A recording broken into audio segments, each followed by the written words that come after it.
from young people, oh, I don't have to worry because I'm still, and that is death to most people, because eventually you get old and then you're not young again. So it's a way of saying, when I talk about assets and liabilities, one of the most important things you have in your life is time. It's one of your greatest assets, or it's your liability.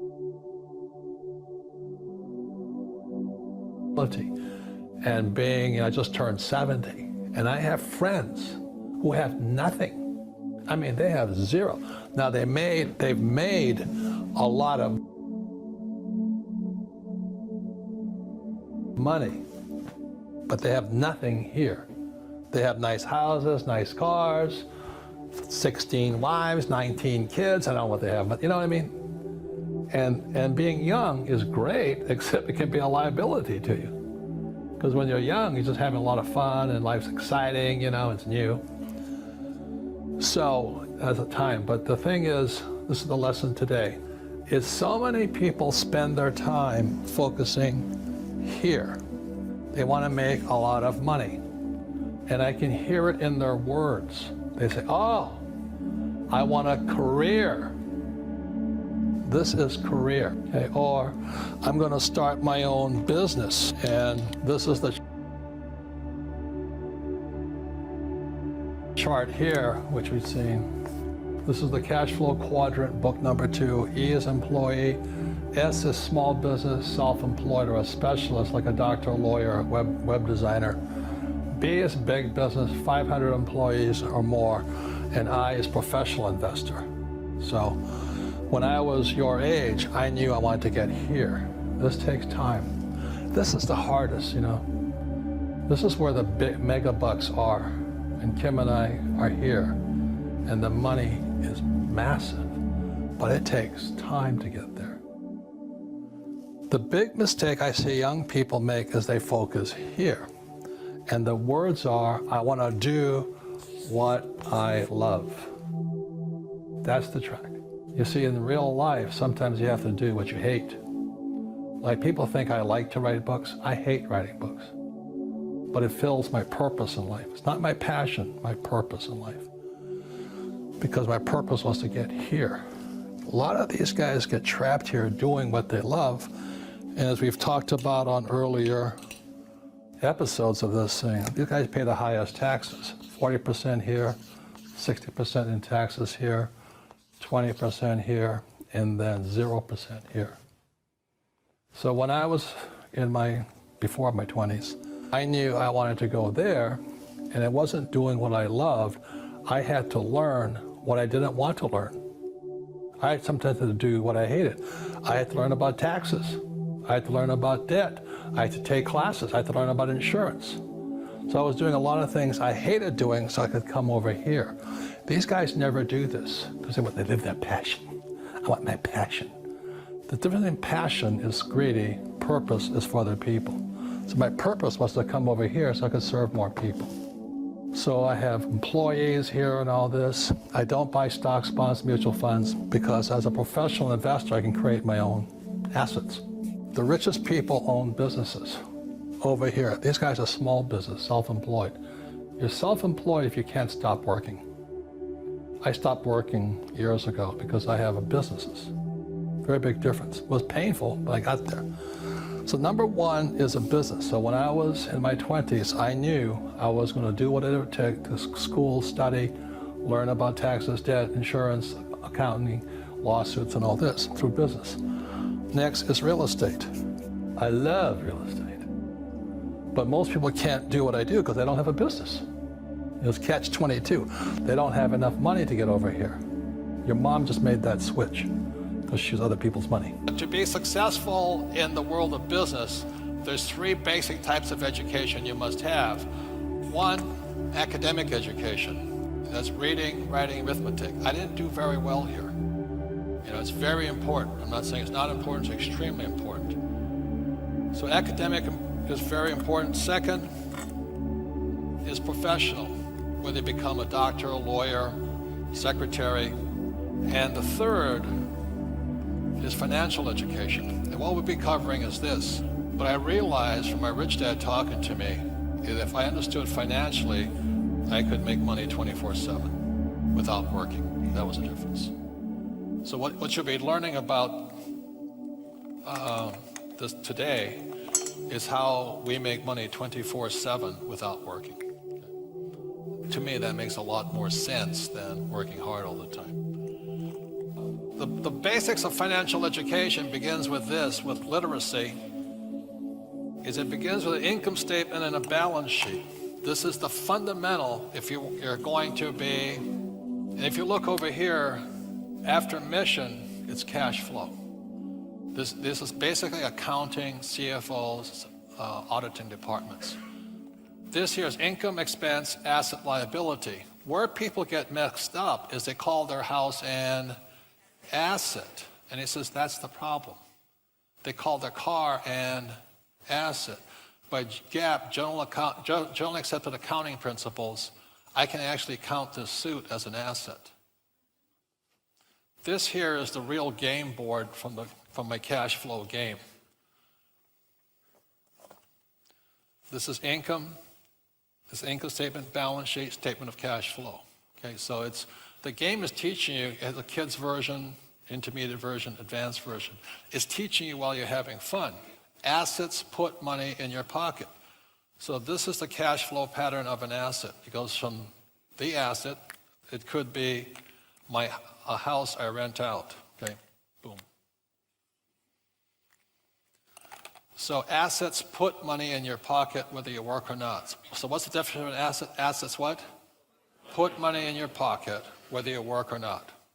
And so a liability takes money from your pocket. What's the definition of liability?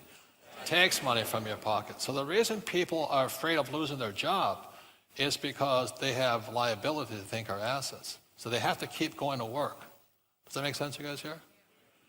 So the other mistake that people make is that what they do is because they think their house is an asset, so they go and buy a big house because it appreciates, but what they have is a mortgage. And a mortgage stands for death, mort here, dead. It kills you. I'm not against mortgages. So they buy a big house, and especially here in Auckland, they have the big boat, Then they have the BMW and the Lexus, stuff like this. And so this is the cash.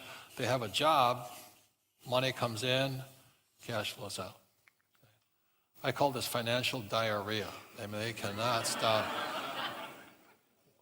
It flows out constantly, 24/7. Again, this is the real game sheet for the cash flow games. This is the piece de la resistance. The patent was awarded by the U.S. Patent Office basically on a financial statement, which I thought was pretty interesting, But when I look at somebody's financials, people like E's and S's, employees and self-employed, they think this line here, salary, is the most important. That's not what my rich dad and I was taught me to look for. He wanted me to look at these lines here. Interest, dividends, real estate, businesses. Okay. It's this here that makes people rich, not this here.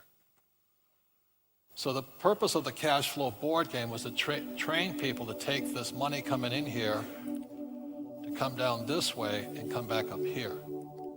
That's it, okay? So the assets, there's 4 basic asset classes that make people rich. Number 1 is a business, and it's a business on this side. So you look at guys like Bill Gates, he founded Microsoft.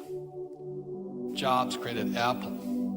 Murdoch has broadcasting. So business is the number 1 asset. That's why I went to learn how to sell, because you have to learn how to sell to be good in business. Second is real estate. Okay. My wife in 1989 started out with 1 rental unit. Now she has 1,400. Ken has 10,000. My wife has 1,400, and we have 2 houses. We count them as liabilities. We have 1 house in Arizona, 1 house in Hawaii. So we call those liabilities, we don't call them assets. The third asset class is paper. Stocks, bonds, mutual funds, unit trusts, stuff like that. Now, in Malaysia, I just want to warn you, when I talked about unit trusts or mutual funds, and I talked about real estate, we had realtors and financial planners leave the room. They were very upset with what I said. It's not that I don't invest in unit trusts, I don't trust them. So that's the reason, but we'll explain why later on. They're for a certain class of people, but it's probably the riskiest of all investments. Savings are included in here. And the third asset class are commodities. So me personally, I have gold. I took a gold mine public in China. I have a silver mine out of South America I took public. I have a copper mine now. I have an oil company, stuff like that. But I also hold physical gold, physical silver. And Mike Maloney will come up and explain why that's probably the best investment today is right here, because the dollar is crashing. All right? So please take a moment and every month, these things, whether I work or not, put money in my pocket. One of the problems of an S business is in most cases, like a doctor, if they stop working, the income stops because they stop working.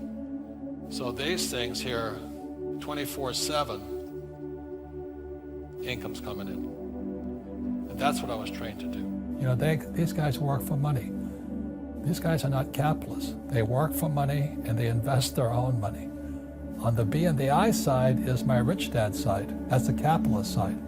Capitalists use other people's labor and other people's money to get rich. Which side do you want to be on? I'd rather be on the capitalist side. So that's the only difference. It's a whole shift of mindset and education, but everybody can do it if you want to do it.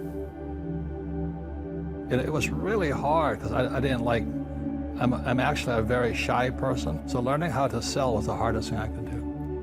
But if I hadn't spent 4 years learning how to sell, I never made it here, I never made it here. Every job is not so much for the high-paying job with job security. For not everybody, most people should have job security. They're not designed to be entrepreneurs. But if you're going to be an entrepreneur, then you better take this job and say, well, which way am I going to go? And I actually make so much money over here that I don't need job security. So really, that's the lesson. When you look at a job, you look at what can I learn. What makes something an asset or liability are the two most important words in business. So the average person, they go out and they buy a house. They say, oh, it's an asset. But every month, it's flowing straight to the bank. So your money flows straight to the bank. Not that intelligent. You know, I want the money to flow from the bank to me. So it flows to the bank. Or what they'll do is they'll buy a stock or a bond or a mutual fund, and it's an asset, and it flies straight to